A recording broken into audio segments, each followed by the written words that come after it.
எப்படி பார்க்குறீங்க குறிப்பிட்டு முதலமைச்சர் மற்றும் எதிர்க்கட்சி தலைவர்களுடைய இந்த கருத்துக்களை? திமுக கூட்டணியில் இருக்கீங்க, தொடர்ச்சியான ஒரு மிகப்பெரிய அழுத்தமானது வந்து உங்களுக்கு கிடைச்சிட்டே இருக்கா? மக்கள் வந்து தொடர்ச்சியாக உங்கள் மீது வந்து கோபத்தை திருப்பிகிட்டே இருக்காங்க அப்படிங்கிற அந்த ஒரு பார்வையை திரு ஸ்ரீனிவாசன் சார் முன்வைக்கிறார். கோபம் என்பது இல்லை. ஒரு உண்மையை புரிஞ்சுக்கணும். இந்த 3.5 ஆண்டுகளாக திராவிட முன்னேற்ற கழக அரசு கொரோனாலேருந்து பார்ப்போம். கொரோனா முன்னால் கூட ஒரு முதல்வர் போய் மருத்துவமனையில் போய் மக்களை பார்க்கல. 2வது இதில் முதல்வர் ஸ்டாலின் அவர்கள் நேராக போய் பார்த்ததுலேருந்து உங்களுக்கு ஒவ்வொரு திட்டங்களும் பெண்களுக்கு கொடுத்த திட்டம், அதாவது மாதந்தோறும் பணம், பஸ்ஸு இலவச பஸ்ஸு, அது மாதிரி மாணவ மாணவிகளுக்கு வந்து பணம், இப்படி அவர்களுக்கு ஒன்று ஒன்றா இல்லந்தேடி கல்வி, மருத்துவம் போனது இல்லந்தேடி மருத்துவம், இப்படி ஒவ்வொரு சம்பவம் போது 3 வருஷமாக எதிர்க்கட்சி தலைவர் எடப்பாடியார்னால எந்த விதமான எதிர்ப்பையும் அவரால் கொடுக்க முடியலை. இன்னொரு பிரியன் சொன்ன மாதிரி அவர்களுக்குள்ள ஒரு சண்டையை போட்டுக்கிட்டு இருந்தாங்க. இந்த மக்கள் நல திட்டங்கள் பூரா வந்துச்சு. அப்போ இவர் என்ன, உங்களுக்கு இடையில திரு அண்ணாமலை வந்தவுடனே அதில் எதிர்க்கட்சி யாருன்னு சொல்லக்கூடிய ஒரு நிலைமை உருவாச்சு. இப்போ என்ன ஆகிப்போச்சு, இப்போ திரு அண்ணாமலை போகிற பிறகு இப்போ எடப்பாடியார் வந்து பேசுகிறார். இப்போ கூட இந்த முதல்வர் என்ன செஞ்சார், புயல் வெள்ளம் வருவதற்கு ஒரு நாளைக்கு முன்னையே வெள்ளி சனியிலேயே அமைச்சர்களை டிப்யூட் பண்ணிட்டார். கடலூருக்கு 2 அமைச்சர், திரு சிவசங்கரன், MRK பன்னீர்செல்வம். இங்கே திரு பொன்முடி, செந்தில் பாலாஜி, இன்னும் பலர், அதே மாதிரி IAS ஆஃபீஸர் மணிவாசகம், பொன்னையா, இப்படி ஜான் வர்கீஸ், இப்படி பலரை ஏற்பாடு பண்ணிட்டார். அது மட்டுமல்ல, 12 குழுக்கள் போயிடுச்சு. எந்த குழுக்கள்? தேசிய பேரிடர் மட்டுமல்ல, மாநில பேரிடர் குழு. எப்படி செஞ்ச பிறகு உங்களுக்கு அங்கொன்றும் இங்கொன்றும் பிரச்சனை வரத்தான் செய்யும். ஒரு நாள் 2 நாளை தீர்க்க முடியாது. ஆனால் போராட்டம் பண்ணது, ஆர்ப்பாட்டம் பண்ணது, சேத்தள்ளி வீசினதெல்லாம் யார்? இப்போ என்ன பண்ணிட்டாங்கன்னா, மக்கள் எதிர்க்க மாட்டேங்கிறாங்க, நாம மக்கள் போர்வையில் சேத்த வாத்தியா அடைக்கிறது, நடுரோட்டில் நிற்கிறது, இப்படி இதுவரை இல்லாத அளவுக்கு நேரடியாக எதிர்க்கட்சியால் பண்ண முடியலை. ஏன்னா மக்கள் ஆதரவு இன்னைக்கு இந்த ஆட்சிக்கு இருக்கிறதுனால மக்கள் கோபத்தின் வெளிப்பாடாக தான் பண்ணுறாரு அப்படின்னு திரு ஸ்ரீனிவாசன் சொல்கிறாரு. அதைத்தான் சொல்கிறேன். மக்கள் கோபங்கிறது எது? இதுக்கு பேர் மக்கள் கோபமா? உணவு கிடைக்கல, அதிமுக அமைச்சர்களை விரட்டி அடிச்சதெல்லாம் பார்த்துருக்கோம் இல்லையா? பல ஊர்களில் விரட்டி அடிச்சிருக்காங்க. அதே மாதிரி உள்ள நுழையக்கூடாதுன்னு சொல்லியிருக்காங்க. அது கோபம். இது வந்து உங்களுக்கு யாரு சேத்த வாரி பூசி அடிச்சதுன்னு தெளிவாக தெரியுது. ஒரு அரசியல் கட்சி, மக்கள் என்பது வேற, மக்களோடு இருக்கிறத அரசியல் கட்சி என்பது வேற. அப்போ இந்த மாதிரி ஒரு சூழலுக்கு இன்னைக்கு நடந்திருக்கு. இதுதான் உண்மை. 3.5 வருஷம் வரும்பொழுது பல கோரிக்கைகள் நிறைவேறாமல் கூட இருக்கலாம். ஆனால் என்னென்ன நல்ல காரியங்கள் செஞ்சாங்க அப்படின்னு பார்க்கும்போது குணம் நாடி குற்றமும் நாடி மிகை நாடி மிக்க கொள்ள. இப்போ நாங்களும் சில நேரங்களில் கம்யூனிஸ்ட் கட்சி, விசிகேவுடைய திரு திருமாவளவன் அவர்கள், அதே போன்று எங்கள் தலைவர் செல்வ பிறந்தகை, நாங்களும் திமுக ஏதாவது அவர்களை மீறி தவறு நடந்தால் நாங்கள் சொல்கிறோம், அதை உடனே கேட்குறாங்க. சொல்கிறது இல்லைங்கிறது நாங்கள் சொல்கிறது பாருங்க. எதிர்கட்சி எந்த எதிர்கட்சியாவது 8 மணி நேரம் வேலையை 12 ஆக்கும்போது எந்த எதிர்கட்சி பேசினது யாரு? நாங்கள். அதே மாதிரி பஸ்ஸு தொழிலாளர்களில் வந்து குத்தையா மொத்தமாக எடுக்கணும்னு சொன்னாங்க, அதை எதிர்த்து நாங்கள். அதே மாதிரி உங்களுக்கு நல்லா தெரியும், சாம்சங் தொழிற்சாலை எந்த அதிமுக வந்து போய் போராடுறது யாரு? கம்யூனிஸ்ட் கட்சி. அது உடனே சரி செய்யப்படுறதா இல்லையா? அதாவது அதிமுக ஆட்சிக்கு இதுக்கும் எப்படி பிரச்சனைனா, தூத்துக்குடியில் துப்பாக்கி சூடு நடந்தால் நான் தொலைக்காட்சியை பார்த்து தெரிஞ்சுக்கிட்டேன். மழை வெள்ளத்துக்கு 4 நாள் கழிச்சு 5 நாள் கழிச்சு போன நிலைமையெல்லாம் பார்த்தோம். இன்னைக்கு கூட ஏன் எடப்பாடியார் அவர்கள் 2வது 3வது நாள் வந்தாருன்னா, மீம்ஸ் எப்படி வந்துச்சு சொன்னா, எடப்பாடி அவர்களுடைய கார் டயர் கூட மழையை போய் பார்க்கல அப்படின்னு சொல்லி சொன்ன உடனே தான் அவர் இறங்கி வேலை செஞ்சார். அந்த விமர்சனம் வந்து சொல்ல முடியாது. ஆனால் தொடர்ச்சியாக வந்து நீங்கள் சென்னை மழை காலகட்டங்கள் சில வாரங்களுக்கு முன்பு பெய்த மழையப்போ சேலம் போயிட்டாங்க விமர்சனத்தை முதலமைச்சரும் துணை அமைச்சரும் வச்சாங்க. இப்போ இல்லை சார், பிறகு முதல்வராக இருக்கிற காலத்தில் பல புயல்கள் பல வெள்ளம் வந்துச்சு. அதுக்கு மக்கள் தோக்கடிச்சிட்டாங்கல்ல, தோக்கடிச்சாங்க இல்லையா? இன்னைக்கு இந்த அரசு என்ன செய்யுது? களத்தில் நிற்குது, ஏதாவது தவறுகள் சொன்னால் கேட்குது. இப்போ நான் கூட 2-3 விஷயங்கள்ல இந்த கோரிக்கை வச்சேன். குறைஞ்சபட்சம் எனக்கு பதில் வருது. இன்னும் இதுவரை நான் சொல்ல முடியாது. நான் 12 துறையிலேருந்து எனக்கு பதில் வந்திருக்கு. நான் கேட்டுக்கிட்டு இருக்கேன். நீட்டில் வந்து 2.5% ஒரு மசோதா கொண்டு வாங்க. நீங்கள் வந்து ஒன்றிய அரசில் கேட்க வேண்டியதில்லை. பாண்டிச்சேரியில் 10% கொடுத்துட்டாங்க. 600 கிராமப்புற மாணவர்கள் பாதிக்கப்பட்டிருக்காங்க. நான் கேட்டுக்கிட்டு தான் இருக்கேன். அவங்க பதில் தர்றாங்க, செய்வோம்னு சொல்றாங்க. இந்த பதில் கூட நான் அதிமுக காலத்தில் கிடைக்கல. இன்னொன்று சொல்றேன், 37 வயசு வரையும் தான் தமிழ்நாட்டில் ஓபிசிகள் பரீட்சை எழுத முடியும். வெளி மாநிலங்களில் ஈவன் பிஜேபி மாநிலங்களில் 47 வயசு வரை எழுதலாம்னு இருக்குன்னு சொல்லி கேட்குறேன். அதுக்கு பதில் வருது, சில காரணங்களையும் சொல்றாங்க. அதே நேரத்தில் இப்போ டிஎன்பிஎஸ்சியில் வந்து இந்த 3% இட ஒதுக்கீடு நிறைவேற்றுங்கன்னு சொல்லி நான் சேர்மனை போய் பார்க்குறேன். அதை நிறைவேற்றினார். அதை நான் பாராட்டவும் செய்கிறேன். நீங்கள் சில விஷயங்கள் செய்கிறாங்க, செய்யும் போது செய்வாங்க. ஆனால் குறைஞ்சபட்சம் எங்களுக்கு பதிலாவது வருது இந்த ஆட்சியில். இல்லை, பிரதான வாக்குறுதிகளே வந்து நிறைவேற்றப்படலை. 3.5 ஆண்டுகள் வந்தாச்சு. ஒரு விஷயம் தெரியுங்க, பிரதான வாக்குறுதி நீங்க சொல்றீங்களா, நியாயமான விஷயம். பிரதான வாக்குறுதியில் என்ன மாதிரி வாக்குறுதி?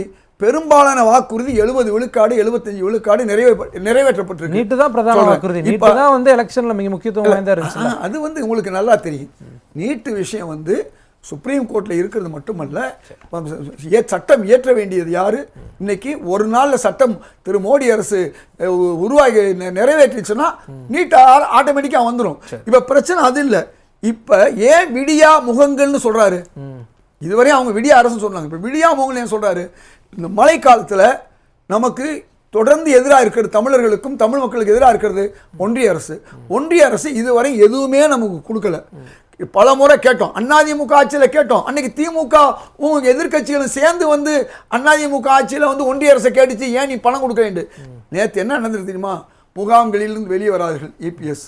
அதே மாதிரி 2000 ரூபா போதாது ஓபிஎஸ், மற்ற எதிர்கட்சிகள். அதாவது பாஜகவுக்கு ஆதரவாக கடந்த பாராளுமன்ற தேர்தலில் யாரெல்லாம் இருந்தாங்களோ ஒருத்தர் கூட ஒன்றிய அரசை கண்டிச்சு எங்களுக்கு நீங்க பணம் கொடுத்தா தானே நாங்க 2000 ரூபாயை 20,000 ஆக்க முடியும்னு சொல்லலாம் இல்லையா? எந்த கட்சி வந்தாலும் வந்து பிரயோஜனம் கிடையாது, இனிமேல் நம்ப முடியாதுங்கிறது தான் இபிஎஸ் அவருடைய ஸ்டாண்டு.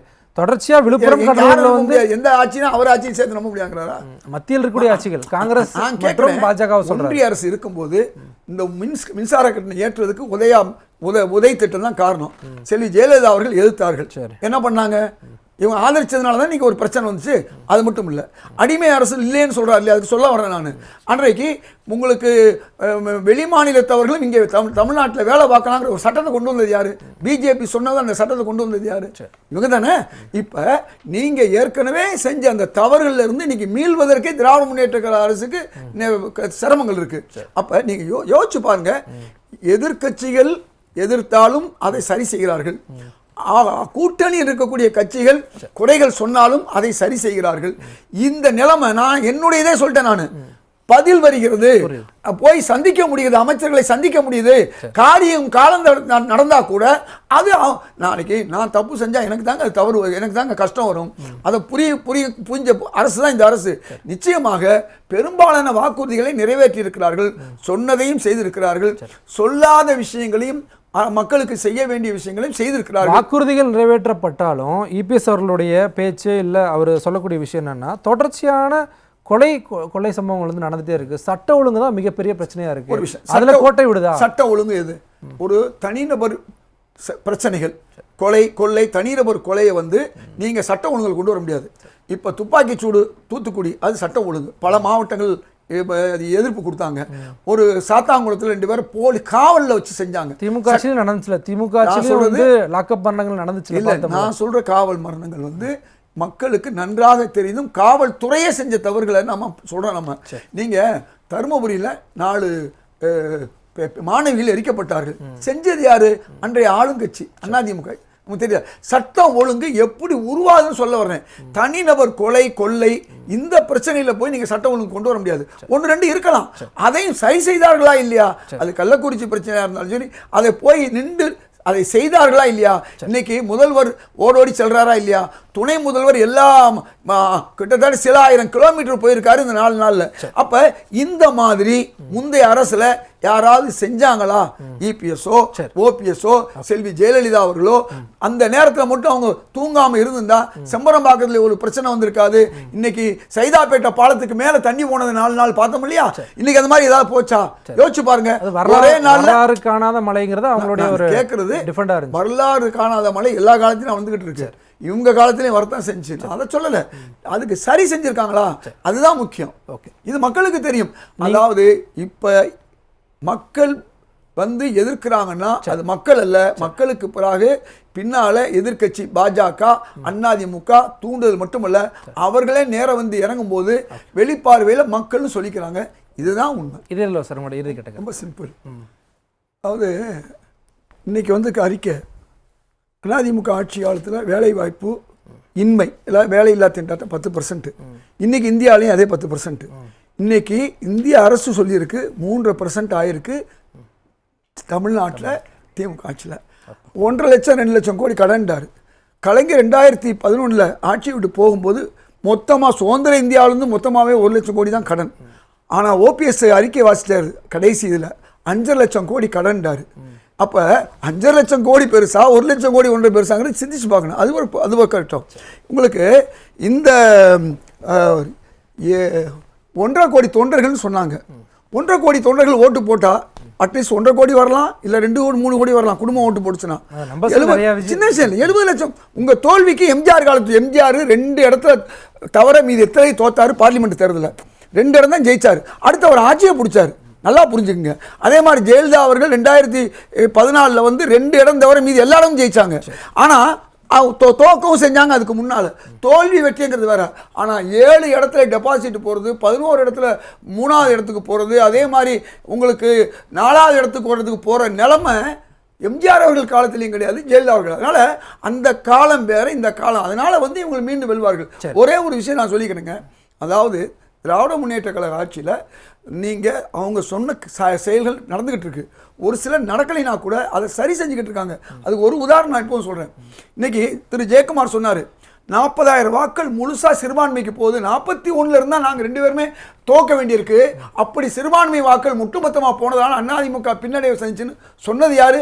75 இடங்களில் வென்ற போது கூட ஜெயக்குமார் சொல்றாரு. என்ன காரணம்? ரொம்ப சிம்பிள். என்ன சொன்னா, அந்த சிறுபான்மை மக்களுக்கு அவர்கள் எதிராக இருந்தார்கள்ங்கிற ஒரே காரணம் தான். இவங்க சிஐல இருந்து முத்தலாக்ல இருந்து ஆதரவா இருந்தாங்க. இப்ப கூட நான் கேட்டேன், அரசு ஹஜ்ஜி இல்லம் கேரளாவில் 2 இருக்குது, தமிழ்நாட்டில் 1 இல்லை, பிற மாநிலங்களில் 1 இருக்குன்னு சொல்லி கேட்டேன். நாங்கள் அதுக்குள்ள இடத்த தேர்ந்தெடுக்கிறோம், உடனே அறிவிக்கிறோம் வந்து பதில் வருது. இல்லை இப்போ நீங்கள் சொன்ன மாதிரி பாஜக பிரிஞ்சு வந்துட்டாங்கல்ல, இப்போ மக்கள் சிறுபான்மை வந்து அதிமுக இல்லை சிறுபான்மை ஓட்டு ஏன் முழுசா விழுதுன்னு சொன்னா அவர்களுக்கு எதிராக இருந்தார்கள். இவர்களை பொறுத்தவரை ஒரு கேட்டோம்னா ஹஜ்ஜி இல்லம், அதே மாதிரி வக்குப் கல்லூரி ஒன்று வேணும்னு கடையலூர்ல வேணும்னு நான் கேட்டேங்க. இன்னைக்கு 3 பதில் வந்திருக்கு. இந்த நிலம் கிடைச்ச உடனே வக்குப் போர்டுக்கு ஒரு நிலம் கிடைக்குது, கிடைச்ச உடனே ஆரம்பிக்கணும் வந்து தபால் வருதுங்க. இது கூட வராத ஒரு ஆட்சி தான் அதிமுக ஆட்சி.